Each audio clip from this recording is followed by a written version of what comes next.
안녕하세요. 이야기 드라마 치료 연구소 이드치 연구소 지경주입니다. 오늘 소개할 것은 심리극과 역할극, 외국어 교실에서 경험의 진정성이라는 제목으로 2017년도에 발표된 논문입니다.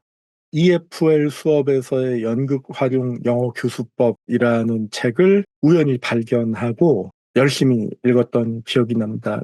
이 책을 읽고 이런 식으로 연극적인 방법을 영어 교육의 목적으로 활용할 수 있구나라는 것을 알게 되었습니다. 논문 초록을 소개하겠습니다.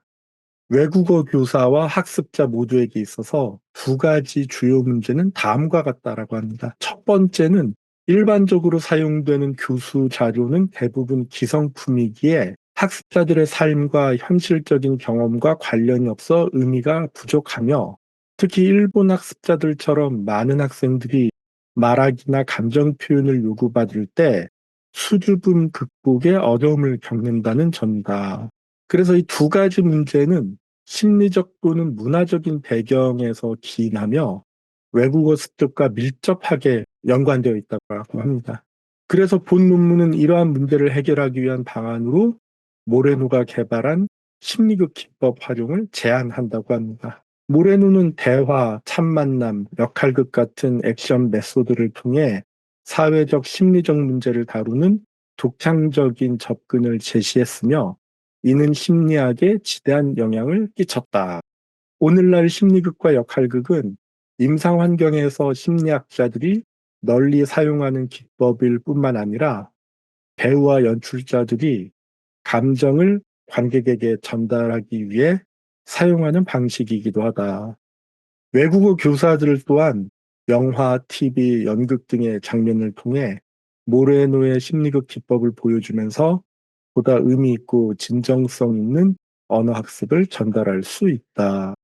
이 논문은 모레노의 심리극 기법을 소개하고 의사소통의 진정성을 높이기 위한 수단으로서 역할극을 외국어 교육에 적용할 수 있는 논리적 근거를 제시한다고 합니다.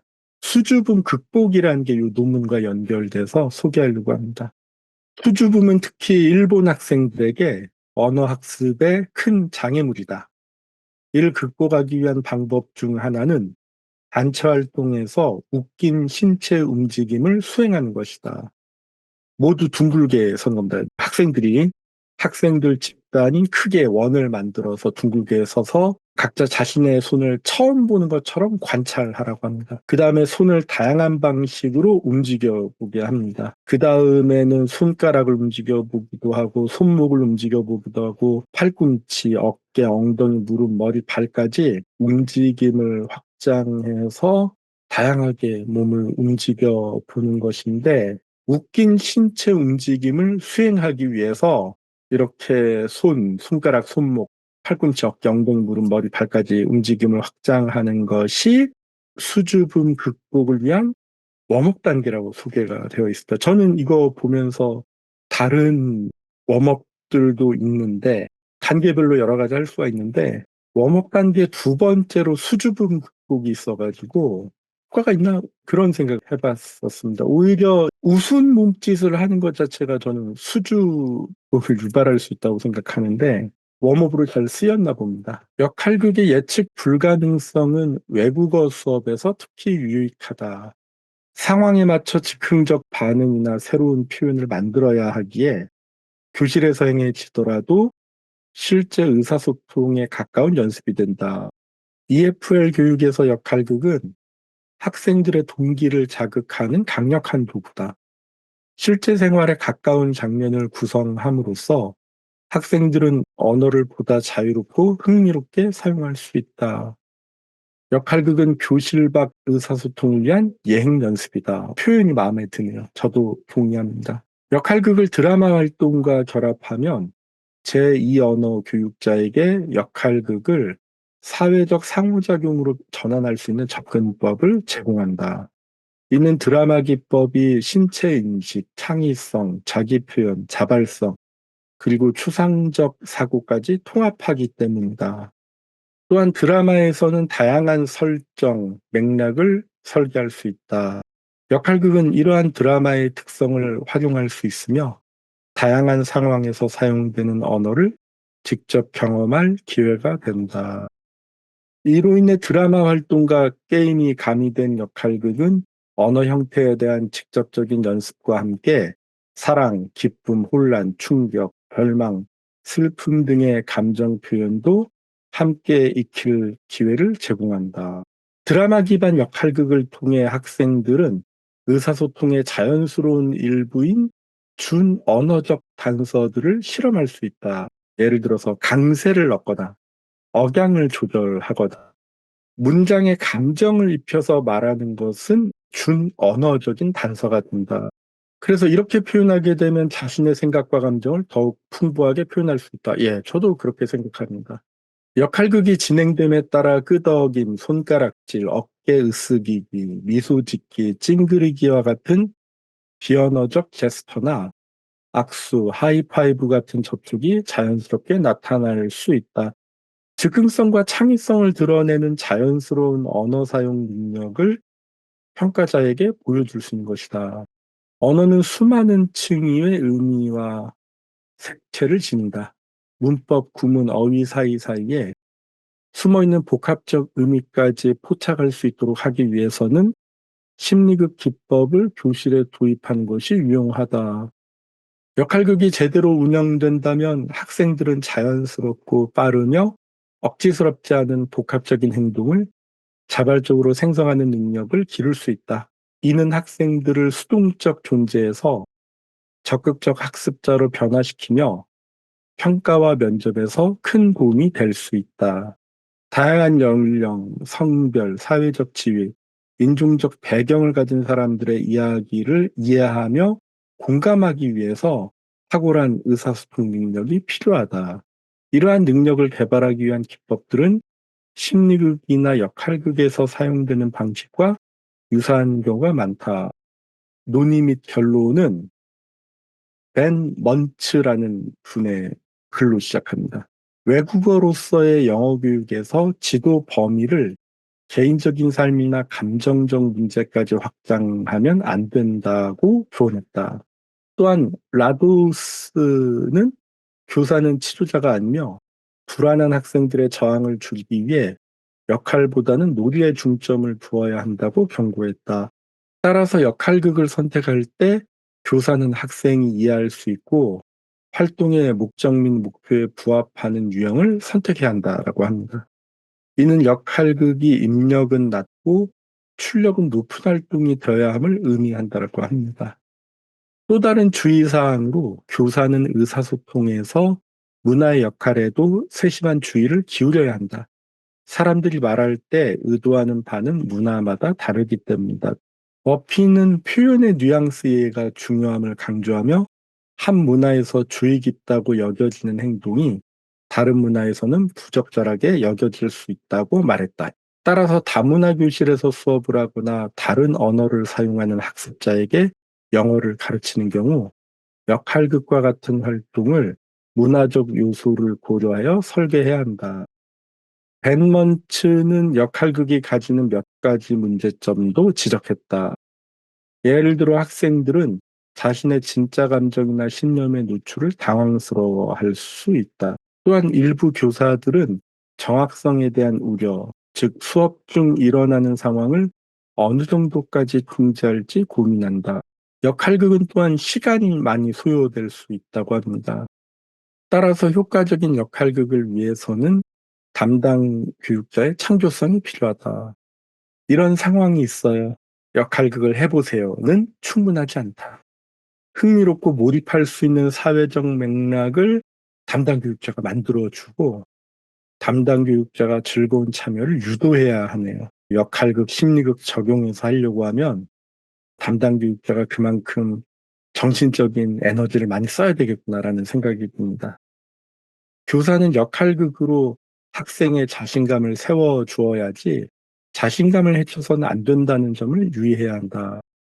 역할극은 심리극의 핵심 요소로 참여자의 의사소통 능력을 향상시키기 위한 기법들을 포함한다.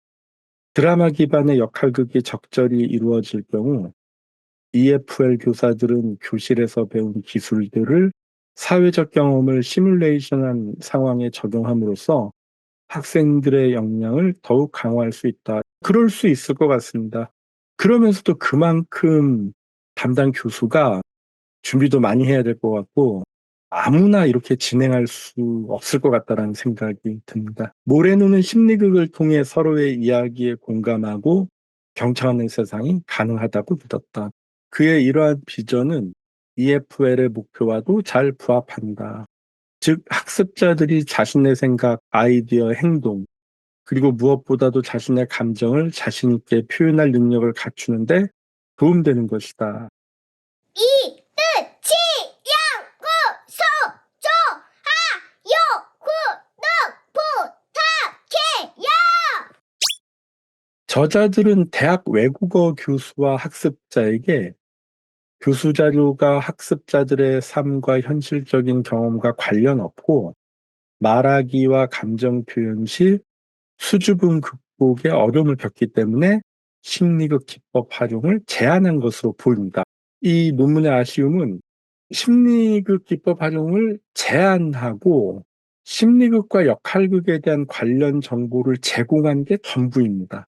이 논문을 참고해서 알아서 성과를 내야 되겠구나라는 생각이 들었습니다. 제가 봤을 때는 구체적인 가이드가 없습니다. 심리극에서 새로운 영어 공부의 가능성을 저자들이 보았습니다. 제가 봤을 땐 그렇습니다. 그래서 심리극의 영어 공부 적용을 저자들이 제안했고 그 제안에 맞춰서 다양한 제도를 소개했습니다. 그래서 참고할 자료가 너무 많더라고요. 주의사항도 까다롭고요. 심리극을 적용한 연구와 사례가 부족해 보이고 저자들이 직접 시도한 사례가 없습니다. 참고할 자료가 너무 많다에 대해서 조금 더 말씀드리면 심리극 창시자 모레노의 삶과 생각에 대한 글이 있고요. 심리극의 필수 요소에 대한 소개가 있고요. 심리극의 상징적인 표현이 있습니다. 특히 심리극의 상징적인 표현의 경우는 중급 수준이라고 저는 생각하거든요. 그 다음에 심리극에 사용되는 기법, 역할극 이론, 역할극과 영어교육 접목 연구 등이 나와 있는데 제가 아쉬운 것은 심리극에 사용되는 기법에서 역할 바꾸기라든지 이중자 기법에 대한 언급을 전 못 봤습니다. 거울 기법도 없습니다. 이 논문이 전체가 20페이지입니다. 그 중에서 13페이지가 심리극과 역할극 이론을 소개하는 겁니다. 65%. 그래서 심리극과 역할극에 대해서 잘 모르는 분들이 볼 때는 너무 방대하고 좀 지루한 느낌을 받을 수도 있겠다는 생각이 들었습니다. 심리극과 역할극 이론 소개를 읽으면서 영어 공부를 하는데 심리극 공부를 하는구나 이 생각이 들었거든요. 심리극과 역할극에 대해서 잘 모르는 사람들이 보면 부담스럽겠구나라는 생각이 들었습니다. 그 다음에는 주의사항이 까다롭다는 생각이 들었는데 논문에 나온 문장들 몇 개를 소개하겠습니다. 영어 교육에서 지도 범위를 개인적인 삶이나 감정적 문제까지 확장하면 안 된다. 역할보다는 논리에 중점을 두어야 된다. 학생이 이해할 수 있고 활동의 목적 및 목표에 부합하는 역할극 유형을 선택해야 된다. 입력은 낮고 출력은 높은 활동이 되어야 한다. 의사소통에서 문화의 역할에도 세심한 주의를 기울여야 한다. 문화적 요소를 고려하여 역할극을 설계해야 된다. 일부 교사들은 정확성에 대한 우려, 즉 수업 중 일어나는 상황을 어느 정도까지 통제할지 고민한다. 효과적인 역할극을 위해서는 교사의 창의력이 필요하다. 교사는 역할극으로 학생의 자신감을 세워 주어야지 자신감을 해쳐서는 안 된다는 점을 유의해야 된다. 차라리 시도하지 않는 게 낫겠다라는 생각이 들 수도 있을 것 같다라고 저는 생각해 봤습니다. 제 생각에는 심리극 전문가와 영어 교육 전문가의 협업이 더 나을 수도 있다라는 생각을 해봤고, 심리극과 역할극에 익숙해지는 과정에서 수줍음이 발생할 수도 있거든요. 이땐 또 어떻게 해야 되는가라는 생각을 해봤습니다. 저자들은 이렇게 답할 것 같다라는 생각이 들었습니다. 담당 교육자의 창조성이 중요하다. 심리극 접목은 독특한 맞춤식 영어 공부로 의미 있다고 생각합니다. 수줍음 극복은 심리극과 사회극의 의미 있는 소재가 될 수 있다라고 생각합니다. 하지만 굳이 영어 공부에서 직접 다루어야 할 소재는 아니라고 생각합니다. 수줍음 극복은 영어 교육의 심리극과 역할극 활용보다는 담당 교육자들이 소통, 대처, 신뢰 구축에 대한 노하우를 배워서 써먹는 게 나을 것 같다는 생각이 들었습니다. 저자들이 심리극의 독특함에 매료되었기 때문에 심리극과 영어 교육의 이상적인 접목을 제시할 수 있었다고 생각합니다. 누군가는 시도할 수 있을 거라고 생각합니다. 심리극에 관심 있고 심리극을 공부하고 심리극을 알아가는 분에게 이러한 논문도 있다라는 것을 참고해 주신다면 보다 풍성한 심리극 진행과 심리극 공부, 심리극 연구로 이어질 거라고 생각합니다. 제가 그렇거든요. 그러면 저는 다음 기회에 라이브를 통해서 뵙도록 하겠습니다. 함께 해주신 여러분 감사합니다.